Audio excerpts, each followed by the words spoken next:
Agência.eclésia.pt é este o portal informativo da Igreja Católica onde pode acompanhar estes e outros temas da atualidade. Tiago Casaleiro integra o serviço pastoral a pessoas com deficiência e neste dia a elas dedicado queremos olhar como a Igreja acompanha pastoralmente estas pessoas. Muito boa tarde, obrigado por estar na nossa companhia. Desde logo, como é que a Igreja também se mobiliza no acompanhamento a estas pessoas e muito particularmente neste dia que lhes é dedicado, sabendo nós que o importante é que as ações se concretizem em atos e que vão muito para além dos dias que assinalam, as efemérides, não é? Exatamente. Esta efeméride é muito particular. Ela iniciou-se em 1998, é uma iniciativa da Organização para as Nações Unidas e todos os anos tem uma temática. E gostava de pegar nessa temática para começar, que é para depois dizer como é que nós, enquanto Igreja, olhamos como ouvimos na Gaudium et Spes, em que as alegrias, as esperanças, as tristezas, as angústias dos homens e mulheres de hoje, sobretudo os pobres e todos aqueles que sofrem, são também as alegrias e esperanças das tristezas e angústias dos discípulos de Cristo. Isto é aquilo que nós, no serviço pastoral, acolhemos. E então, vamos primeiro ver que neste tema deste ano, temos que importemos-nos com a inclusão, o acesso e o empowerment para pessoas com diferentes capacidades. Então, a Igreja foca-se também nestas capacidades, unimos-nos a estas pessoas com deficiência e olhamos para as suas capacidades. É uma realidade muito expressiva, falamos em todo o mundo 1.000 milhões de pessoas com algum tipo de deficiência e que muitas das vezes não têm acesso à sociedade, não têm acesso às coisas mais básicas. E nós, enquanto Igreja, também sentimos que muitas vezes elas não têm acesso. Continuamos a não ver na proporção que é devida estas pessoas nas nossas comunidades. Então o que nós queremos dizer é que estas pessoas têm que fazer parte das nossas comunidades, têm que se sentir acolhidas. E é isso que o Serviço Pastoral tem como principal objetivo. É dizer que estas pessoas estão cá, elas existem, as suas famílias precisam de ajuda e nós queremos alertar para isso, portanto. Infelizmente temos que constatar que as comunidades cristãs, e como estava a referir, não estão ainda preparadas na medida certa para acolher e integrar estas pessoas. Até a própria forma como as paróquias se organizam, como o serviço litúrgico decorre, nem sempre tem em atenção a existência destas pessoas. Exato.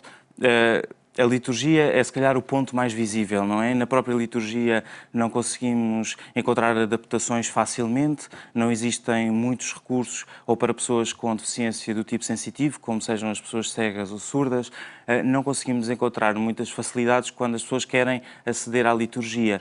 Então, essa é uma das áreas em que o Serviço Pastoral se tem focado e tem colocado o seu ponto.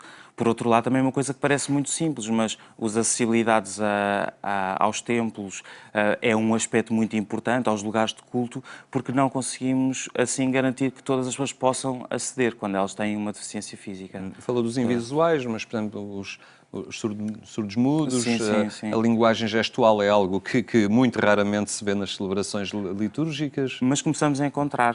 Encontramos em vários momentos, encontramos já até em encontros nacionais a nível do país, já encontramos esta tradução em língua gestual portuguesa e o Serviço Pastoral tem também conversado e tentado dialogar para que esta seja uma realidade presente, que é para convidar, para tornarmos realmente que esta seja uma igreja realmente inclusiva, uma igreja para todos e com todos.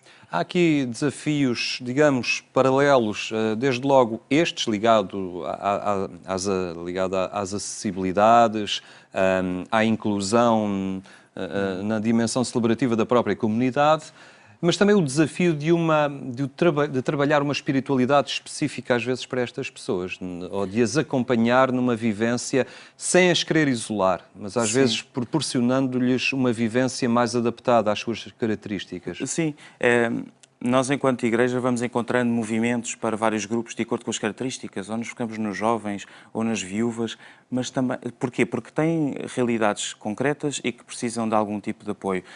Na questão da pessoa com deficiência, também ela e a sua família precisam de algum tipo de apoio muito específico. Gostava aqui, por exemplo, de lembrar o movimento Fé e Luz, que é um movimento que já existe há mais de 40 anos e que agora, no próximo ano, vai celebrar 40 anos em Portugal. Existem várias comunidades a celebrar este ano o aniversário. Por exemplo, Évora celebra o 20º aniversário este ano. E são comunidades de apoio a pessoas com deficiência, grupos de oração, de ajuda às pessoas e às suas famílias. Nós vemos, por exemplo, em grandes centros religiosos, e estou-me a recordar, a título de exemplo, Lourdes, em França, em que tem um trabalho muito vocacionado para os doentes e para os deficientes.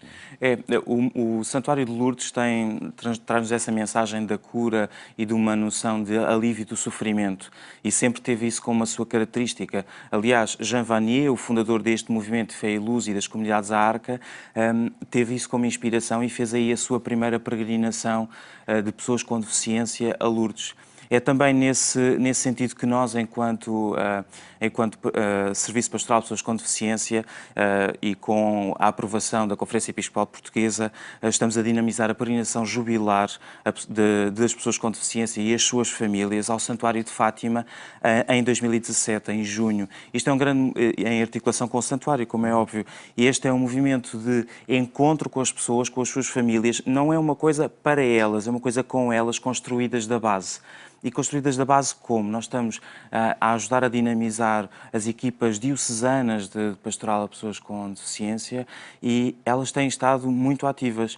Curiosamente, e eu gostava de realçar isto, as dioceses que estão mais empenhadas neste serviço são as dioceses das periferias. Parece aqui um sinal, até do próprio Papa Francisco, de que é nas periferias que nós vamos a ver uma noção mais abrangente do que é acolher. Então temos Bragança e temos também o Algarve.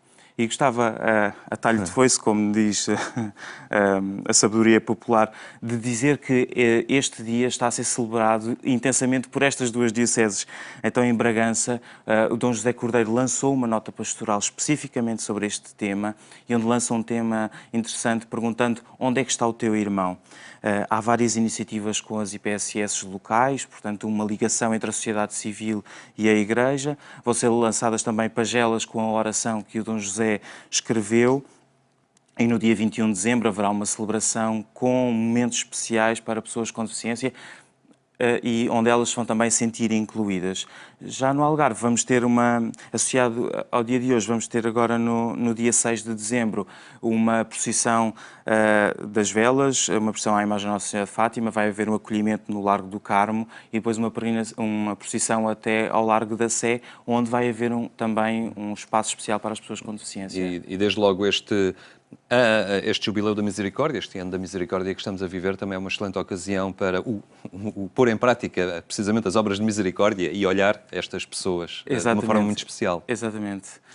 Muito obrigado pela sua presença hoje aqui entre nós, neste dia dedicado às pessoas com deficiência, e olharmos assim o trabalho que é feito e a forma como a Igreja também se mobiliza no seu acompanhamento. Obrigado. Obrigado por ter estado obrigado connosco. No dia Dia Internacional das Pessoas com Deficiência, o cuidado pastoral da Igreja àqueles que enfrentam dificuldades acrescidas no seu cotidiano.